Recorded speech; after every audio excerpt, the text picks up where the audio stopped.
جو پیغام ہم کو دیا جا رہا ہے وہ پیغام کی طرف اشارہ کر کر میں بات کو ختم کروں کہ پہلا پیغام تو کربلا کے اس ایسے میدان میں جہاں پر پانی کو بند کیا گیا، جہاں پر ان کے خیمے کو آگ لگا دی گئی، ان کے بچوں کو شہید کر دیا گیا، ان کے اپنے گود میں اولاد کو شہید کر دیا جا رہا ہے، لکھتے ہیں علماء کہ اس موقع پر بھی حضرت امام حسین نے کربلا کے ایسے میدان میں بھی کوئی نماز کو قضا نہیں کیا۔ پہلا پیغام تو یہی دیا جا رہا ہے کہ میرے بھائیوں، نماز قضا کرنے والی چیز نہیں۔ اولاد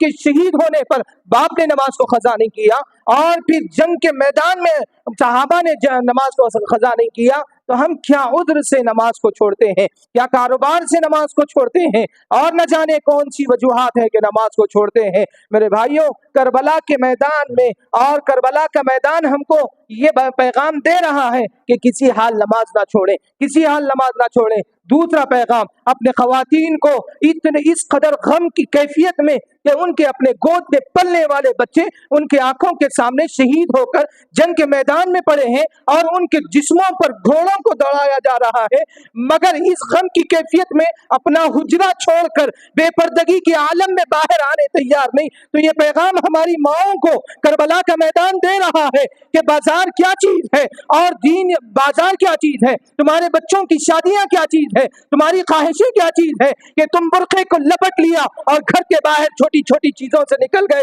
اور کیا تمہارے اپنے ایک بچے کا غم ہے کہ نوحہ اور ماتم کرنے لگ گئے۔ دیکھ لو یہ کربلا کا میدان، ان کے اپنے کئی شہید جن کے جسموں پر گھوڑوں کو دوڑایا جا رہا ہے، مگر بے پردگی کے عالم میں حجرے کو چھوڑنے تیار نہیں۔ ایسی کیفیت میں بھی اپنے آپ کو پردے کے ساتھ مصروف کرنے والے یہ خواتین ہماری ماں بہنوں سے یہ گزارش، یہ اعلان کر رہی ہے کہ تعلیم کے نام پر پردہ نہ چھوڑو، پارٹیوں کے نام پر، دعوتوں کے نام پر، شادی خانیوں کے نام پر، کھانوں کے نام پر پردے کو نہ چھوڑو۔ یہ پردہ یہ ہمارے نانا کی طرف سے یہ اعزاز ہے خواتین کو، یہ چھوڑنے والی چیز نہیں۔ پھر تیسری اور آخری بات کہہ کر اپنی بات کو ختم کر دوں کہ بھئی یہ پیغام دیا جا رہا ہے کہ چاہے کس عالم میں ہو، دین کو نہ چھوڑو، شریعت کو نہ چھوڑو، اللہ کے رسول کے پیغام کو نہ چھوڑو۔ یہ پیغام کربلا کا میدان ہر مسلمان کس نہ کس کو دے رہا ہے کہ کسی عالم میں دین کو، شریعت کو نہ چھوڑو۔ باوجود آج بھی کئی ایک مسلمان، کئی ایک نوجوان، کئی ایک ایسے لوگ، نہ جانے ان کی عقل کہاں بک جاتی ہے، نہ جانے ان کا علم ان سے کیا سوال کرتا ہے کہ پیروں کے نام پر، اور تازیے کے نام پر، اور شیر کے نام پر، اور ماتم کے نام پر، اس کے پیروں کے نام پر اس کے اوپر مور کا مورچہ مار کر اپنے سروں پر مار لیتے ہیں۔ ایک طرف سے عروس لگتا ہے، ہمارے خواتین بے پردہ ان پیروں کے پاس جاتے ہیں اور تازیے نکالتے ہیں۔ ارے بتاؤ تو صحیح، یہ کون سی شریعت ہے؟ نماز کے عالم میں پیٹ پر آ کر بیٹھے نواسی رسول، تو آپ نے سجدے کو تبدیل کر دیا۔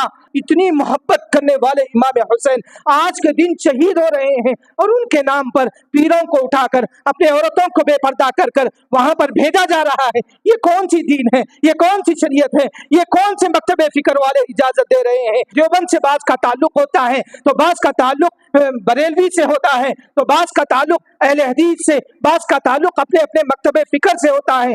کوئی مکتب فکر والا اس قسم کی اجازت نہیں دے رہا ہے کہ تم پیروں کے نام پر بینڈ بجاؤ، پیروں کے نام پر روڈوں پر ایک دوسرے کے ہاتھوں میں ہاتھ ڈال کر ناچو۔ یہ کون سا دین، یہ کون سی شریعت ہے؟ میرے بھائیوں، یہ پیغام کربلا کے میدان کا ہم کو دیا جا رہا ہے کہ چاہے کس حال میں ہو، اپنے دین کو، اپنے شریعت کو نہ چھوڑو۔ اللہ ہم سب کو عمل کی توفیق نصیب فرمائے۔